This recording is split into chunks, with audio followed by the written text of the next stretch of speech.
కూటమి ప్రభుత్వం వచ్చేసి జగన్ వాళ్ళకి ప్రతిపక్ష హోదా ఇవ్వట్లేదు అని చెప్పేసి మాట్లాడుతున్నారు కదా, దాని గురించి మీరు ఏమంటారు? కూటమి ప్రభుత్వంతో పని లేదు. ప్రతిపక్ష హోదా ఇచ్చేది కూటమి ప్రభుత్వం కాదు, ప్రజలు ఇవ్వాలి ప్రతిపక్ష హోదా.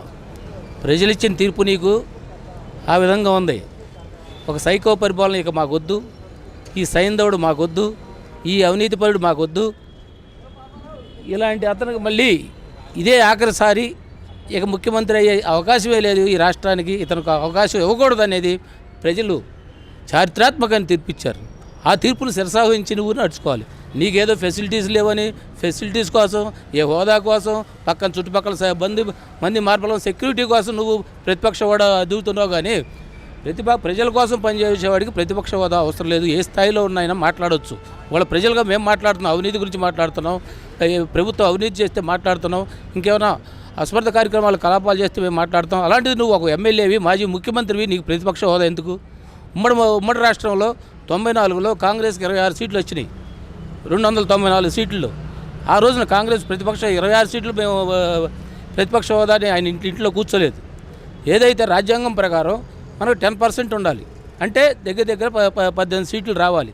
18 సీట్ల పైన ఉంటేనే ప్రతిపక్ష హోదా వస్తుంది. నిన్నగాక నువ్వు ముఖ్యమంత్రి చేశావు. చంద్రబాబు నాయుడు ఆ రోజున నేను 4 ఎమ్మెల్యేలు తీసేసుకుంటే ప్రతిపక్ష హోదా పోతుంది నీకు అన్న నువ్వు వాళ్ళ ప్రతిపక్ష హోదా ఎట్లా అడుగుతున్నావు నువ్వు? అంటే ఢిల్లీలో ఇచ్చారట బీజేపీ వాళ్ళకి 3 సీట్లు వచ్చినా సరే ఇచ్చారు, ఇప్పుడు మాకు ఎందుకు ఇవ్వట్లేదు మాట్లాడుతున్నారు. అది ప్రతిపక్ష హోదా కాదు, అది గుర్తించారు అంతే. కానీ ప్రతిపక్ష హోదా ఇవ్వాలా, ఫెసిలిటీస్ ఇవ్వలేదు. ఆ విధంగా వాళ్ళకి ఏమి ఇవ్వలేదు. ఒక 3 సీట్లు ఉంటే వాళ్ళు ముగ్గురికి అవకాశం ఇవ్వాలి. ఆ టైపులో ప్రయారిటీ ఇస్తారు, కానీ ప్రతిపక్ష హోదా ఇవ్వాలి ఆ రోజు కూడా. అలాగే రైతులకు వచ్చేసి గిట్టుబాటు ధర ఇవ్వట్లేదు, అందుకోసమే మిర్చి యార్డ్కి వెళ్ళాను అని చెప్పేసి మాట్లాడారు కదా, దాని గురించి? నువ్వు మిర్చి యార్డ్కి వెళ్ళింది దొంగలు తీసుకుని వెళ్ళావు. మిర్చి యార్డ్ పోరాటంలో దగ్గర 120 బస్తాలు దొంగలు దోసుకుపోయారు. నీ వెనకాల దొంగలు కాక ఎవరుంటారు అనేది మళ్ళీ ఒకసారి రుజువైంది. మిర్చి యార్డ్ సందర్శనకి వెళ్ళినాడు ఎవరో రైతులతో మాట్లాడి పరామర్శించి మంచి చెడు ఏంటి, మేము ఎంత రేటు ఇచ్చాము. అంతకుముందు నువ్వు 7,000 రూపాయలకి 12,000 రేటు ఉండగా 7,000 రూపాయలు ఫిక్స్ చేసి నువ్వు వాళ్ళు నేను పోరాటం చేస్తున్నాను రైతుల కోసం అంటే ఎవరు నమ్ముతావు? నువ్వు దిగేటప్పటికి 1,600 కోట్లు పెండింగ్ పెట్టావు వడ్ల డబ్బులు. నువ్వు నీకు వడ్లు వేసినప్పుడు 3 నెలలు 4 నెలలు 6 నెలలకు కూడా డబ్బులు రాలేదు ఎవరికి. నువ్వు ఆ రైతుల గురించి నువ్వు మాట్లాడేది. నువ్వు మార్జిన్ మనీ అని పెట్టావు, ఏ రోజు వాళ్ళకి సాయం చేసిన పాపాలను నువ్వు పోలేదు.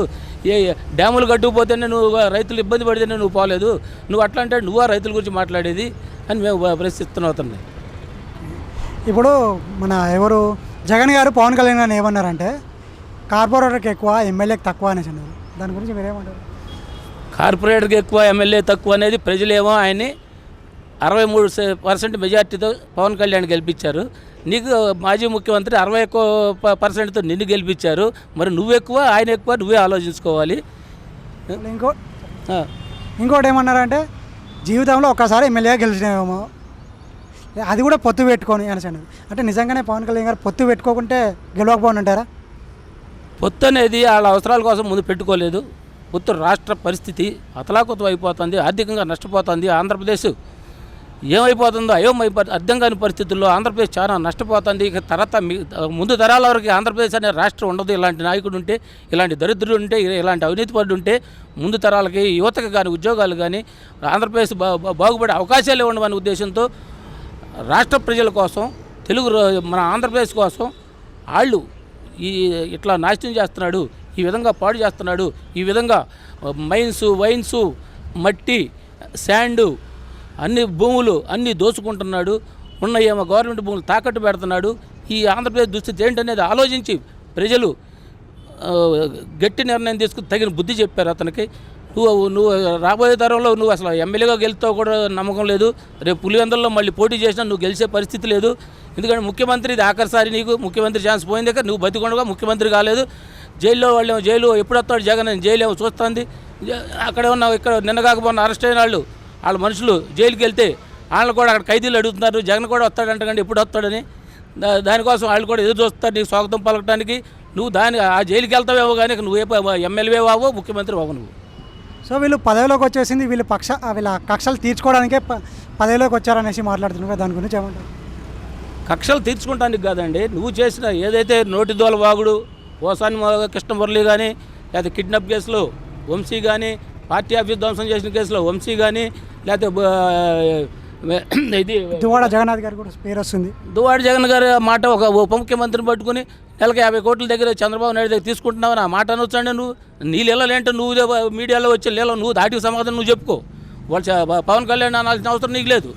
ఎందుకంటే ఒక చీఫ్ మినిస్టర్ ఇది ఉప ముఖ్యమంత్రిని పట్టుకుని నువ్వు 50 కోట్లు నెలకి చంద్రబాబు నాయుడు ఇస్తున్నావు అని నువ్వు మాట్లాడితే అది మరి తప్పదు కదా. ఎవరైనా కేసు పెట్టాల్సి నువ్వు అవినీతి నిరూపించు, సాక్ష్యాలతో చూపించు. అంతేగా నోటితో అయితే అట్లాగే ఉంటుంది. కేసు పెడతారు ఇంకా వాగితే కాబట్టి ఇంకా కేసులు పెడతారు కూడా సిద్ధంగా ఉన్నారు. అంటే ఏమంటున్నా అంటే కొంతమంది పబ్లిక్ చంద్రబాబు గారు వచ్చేసి కరెక్ట్ రాజకీయం చేస్తుండు, కానీ పవన్ కళ్యాణ్ గారు ఏం చేస్తున్నారంటే కక్షపూరిత రాజకీయం చేస్తున్నాడు, దానికి చంద్రబాబు గారు కూడా సపోర్ట్ చేస్తున్నారు అని చెప్పేసి మాట్లాడుతున్నారు. ఇప్పుడు ఎవరైనా తిట్టితే మనం ఊరుకుంటామండి, మనం వెళ్ళి కేసు పెడతాము. ఆ రోజునే కేసు వాళ్ళు పెట్టి కొత్త కేసులు కాదు, ఆ రోజే పెట్టారు. కాకపోతే ఆ గవర్నమెంట్ వాళ్ళు ఉండటం వలన వాళ్ళు యాక్షన్ తీసుకోలేదు. ఆ యాక్షన్ తీసుకోకపోవడం వలన వాళ్ళ యాక్షన్ పోలీసుగా పెట్టిన కంప్లైంట్ ఏమైందని ఉద్దేశించి వాళ్ళు యాక్షన్ తీసుకున్నారు. దాంట్లో వాళ్ళు పోసాందుగా కృష్ణమురళి ఆ నోటి దోళ్ళు చూసే ఉన్నారు, ఆయన ఏం మాట్లాడో చూశారు. మీకు తెలిసే ఉంటుంది, మీడియా మిత్రులు మీకు అంతా తెలుసు ఆయన ఏం మాట్లాడిందో. అట్లాంటి దాని మీద కూడా కేసులు పెట్టకపోతే అంటే ఏమంటున్నారంటే అది మాట్లాడింది పర్సనల్గా పోయింది కదా, ఇప్పుడు నువ్వు తనని అరెస్ట్ చేయించడము ఇన్ని కేసులు వేయించడం కూడా మొత్తం పర్సనల్గా వెళ్ళిపోతుంది అనేసి చంద్రబాబు నాయుడు గారు చెప్పొచ్చు కదా సీఎం గారు, డిప్యూటీ సీఎం గారికి అనేసి మాట్లాడుతున్నారు. ఇవన్నీ పర్సనల్ విషయాలు కాదండి. చట్టం ఉంటుంది, చట్టం దాని పని అది చేసిపోతుంది అనేవాడు జగన్ కూడా. అక్రమంగా ఎర్రనాయుడు గారు ఆపరేషన్ చేసుకుని ఉంటే సక్రమైన కేసు ఒకటి లేదు. తీసుకొచ్చి 600 కిలోమీటర్లు తీసుకొచ్చి ఆయన అరెస్ట్ చేసిన రోజు ఆ రోజు నీకు గుర్తులేదా? కొల్లు రవీంద్ర గారిని అరెస్ట్ చేసింది నీకు గుర్తులేదా? నారాయణ గారిని అరెస్ట్ చేసింది నీకు గుర్తులేదా? చంద్రబాబు నాయుడు గారిని ఇబ్బంది పెట్టింది నీకు గుర్తులేదా? అక్రమంగా అరెస్ట్ చేసింది నువ్వు. వాళ్ళ సాక్ష్యాలతో సహా కిడ్నాప్ చేసింది ఇతను వంశీ, కేసు విడ్డా చేసుకుని కిడ్నాప్ చేశాడు. అది మట్టి దోచుకుంది, అక్కడ అన్ని దోచుకుని అక్కడ భూములు దొంగ పట్టాలు ఇచ్చింది అన్ని నిరూపించి లోపల పెట్టారు. వాళ్ళ అదే అక్రమైన కేసు కాదు, సక్రమైన కేసు అది. వాళ్ళు పోసాని కృష్ణమూర్తి వాగింది అది అట్లా వాగినాడిని ఎవడైనా ఊరుకుంటారా? ఆయన రాజకీయంలో ఉన్నాడు కాబట్టి కేసు పెట్టాడు. అదే బయట అయితే పట్టలు కూడా జరుగుతాయి. అలాంటి పరిస్థితి ఉంటుంది. ఒక రాజకీయంగా ప్రజాస్వామ్యంగా పోవాలని వాళ్ళ కేసు పెట్టి అరెస్ట్ చేయించారు. కానీ అదే బయట అయితే అట్లా ఆ విధంగా మాట్లాడితే తీసుకెళ్ళి గొడ్ల పెట్టి నరుకుతారండి. అంటే ఇప్పుడు జగన్ ప్రభుత్వం ఉన్నప్పుడు వచ్చేసి వాళ్ళు ఆ విధంగా కేసులు పెట్టారు, ఇప్పుడు మనం కూడా ఇదే విధంగా పెట్టాలి అని చెప్పేసి చేస్తున్నారు అనుకోవచ్చా? రాజకీయం వాళ్ళు పెట్టినవి సక్రమ కేసులు కాదండి, అక్రమ కేసులు పెట్టారు. ప్రతి బాబు నారాయణ గారు వెళ్తాండి అర్ధరాత్రి వరకు నారాయణ గారు ఎక్కడ ఉన్నాడు, ఎక్కడ తీసుకెళ్లారని బాబు గారు పర్యవేక్షించారు. ఎందుకంటే ఆయనలో తప్పు లేదు కాబట్టి. అదే అచ్చెన్నాయుడిని తీసుకెళ్తాండి బాబు గారికి నిద్రలేని రాత్రులు ఎన్నో గడిపాడు జగన్ పరిపాలనలో. ఎంతోమంది సక్రమంగా ఒక్కటి కూడా అరెస్ట్ చేయలేదు ఆ రోజున జగన్. అన్ని అక్రమ కేసులు పెట్టి ప్రూవ్ చేయలేక వాళ్ళందరూ బెయిల్ రావడం జరిగింది. ఇవాళ అన్ని ప్రూఫ్లతో సహా మైన్స్ ఏ విధంగా దోచుకున్నారు, శాండ్ ఏ విధంగా దోచుకున్నారు, లిక్కర్ ఏ విధంగా తాగేశారు, లిక్కర్ ఏ విధంగా అమ్ముకున్నారు, లిక్కర్లో ఏ విధంగా సంపాదించుకున్నారు. ఇవాళ ఆడుదాం పాడుదాం అన్న ఆటల్లో పాప అడ్రస్సే లేదు, ఎక్కడికి వెళ్ళిందో ఇదే లేదు. మరి కేసులు అంటే భయమో లేదా అవినీతి చేసిందని అందరికీ తెలుసు. రేపు ఆమె కూడా క్యూ కట్టే పరిస్థితిలో ఉంది. రజనీ గారు ఉన్నారు కదా ఎమ్మెల్యే, తను వచ్చేసి ఏమన్నదంటే జగన్ గారిని టచ్ చేస్తే రాష్ట్రం మొత్తం అల్లకొల్లం అయిపోతుంది అనేసి మాట్లాడారు. దాని గురించి మీరేమంటారు? ఇప్పుడు నేను లెగిస్తే మనిషిని కాదంటాడు ఎవడైనా ఒకడు, కాళ్ళు లేనాడు. తెరాడు దగ్గరికి వెళ్ళి చూస్తే కాళ్ళు ఉండవు. ఇక అట్లాగే ఇక మేము లెగితే మనుషులు కాదంటే మీకు వచ్చే అధికారం లేదు, మీరు చేసే పని లేదు. ఎవరినో బెదిరించావు 2 కోట్ల 30 నేనేదో సాఫ్ట్వేర్ కోటేశ్వరరాలని అంటున్నాను. నీకు 2 కోట్లతో ఒక వ్యక్తిని బెదిరించి 2 కోట్ల 30 లక్షలు తీసుకోవాల్సిన అవసరం ఏముందండి? అది అతను కేసు పెడితే దాని మీద కేసు పెట్టరా? మనం చల్లని చెక్ ఇస్తే మన మీద కేసు పెట్టరా? మన వాడి దగ్గర లంచం అడిగితే కేసు పెట్టరా? డబ్బులు తీసుకున్నది కేసు పెట్టాడు, దాని మీద కేసు పెడుతున్నారు. అలాగే ఇంకోటి ఏంటంటే కేఏ పాల్ గారు రీసెంట్గా ఏమన్నారంటే పవన్ కళ్యాణ్ గారిని, నువ్వు కుటుంబ పాలన చేయడానికే వచ్చావా రాజకీయంలోకి అనేసి మాట్లాడారు. ఏమంటారు? ఇది కుటుంబ పాలన కాదండి. కేఏ పాల్ మానసిక పరిస్థితి, జగన్ మానసిక పరిస్థితి ఒకటే. ఇద్దరు అన్నదమ్ములు, వాళ్ళకి ఎవరేం చెప్పలేము. కేఏ పాల్ పరిస్థితి మనం 20 ఏళ్ళ నుంచి చూస్తూనే ఉన్నాం. అదే జగన్ వాళ్ళ నానే నిన్ను ఆ విధంగా పిచ్చోని దగ్గర తయారు చేశాడు రాజశేఖర రెడ్డి. నువ్వు ఇంకా అట్లా మాట్లాడితే నీ మానసిక పరిస్థితి జగన్ మానసిక పరిస్థితి ఒకటే కాబట్టి ఇద్దరు అన్నదమ్ములు వేయాలని నేను అనుకుంటాను. తను ఏమన్నా అంటే వాళ్ళ అన్నకి ఎందుకు సీట్ ఇవ్వాలి, నీ పార్టీ కోసం చాలామంది కష్టపడారు కదా, వాళ్ళకే ఇవ్వచ్చు కదా, నీ సొంత అన్నకి ఎందుకు ఇవ్వాలి అని చెప్పేసి మాట్లాడుతున్నాను. ఒకవేళ మీరు అంతగా నాకు సపోర్ట్ చేయండి, నాతో పాటు అంత తిరగండి, నేను టికెట్ ఇస్తా అని చెప్పేసి మాట్లాడారు కేఏ పాల్ గారు. కేఏ పాల్ అది ఒక పార్టీ, ఆయన ఇది ఆయన ఇచ్చే టికెట్ ఆయనకు తీసుకునేవాడు, ఆయన దగ్గర వెళ్ళేవాడు ఎవడన్నా ఉండాలండి. ఆయనతో వాళ్ళు మాట్లాడే పరిస్థితి ఉందా? కుటుంబ పరిపాలన అంటున్నారు.